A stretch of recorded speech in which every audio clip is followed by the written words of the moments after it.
For today's video mga idol, nga pala yung dalawang mag-asawa, nag-prepare na sila ng kakainin yung isnakin ng mga trabahante dito sa New Road na tinatrabuhan. Nag-umpisa na pala yung trabaho dito.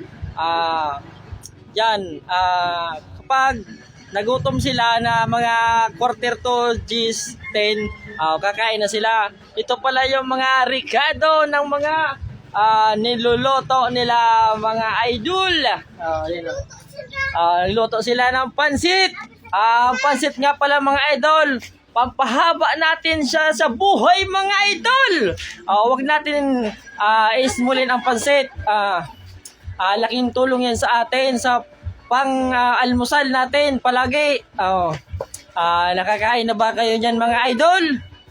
Ito yung ricado mga idol. Ayan Tsaka ito.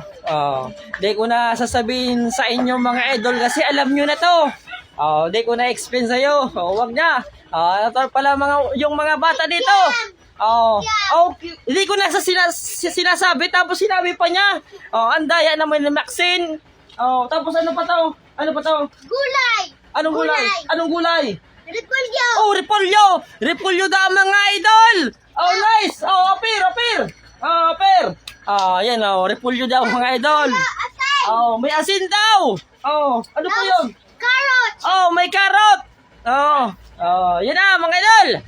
Tapos yan video ko na, i-vlog ko na yung tinuluto nila mga idol! Yan pala mga idol. Naubos na yung gasol namin mga idol. Di kami nakabili kasi maraming ginagawa. Tsaka wala pang pambili mga idol. Yan na muna ang sa amin na nilulutuan. Yan yung pugon. Pugon lang malakas mga idol. Yan si Ma. Diding. Kami diding ng pansit. Pansit daw. Yan Sana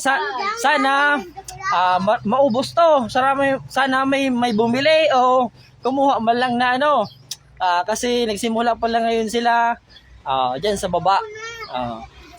Pagpanalangin natin sa mahal na Panginoon na maubos ang kanilang paninda. Yan. Alam ko na yan masarap talaga magluto si Pa tsaka si Ma. Paypay pa lang. Ulam na yung pamaypay. Pinapaypayan. Yan na. Mga idol. Idol. Thanks for watching mga idol.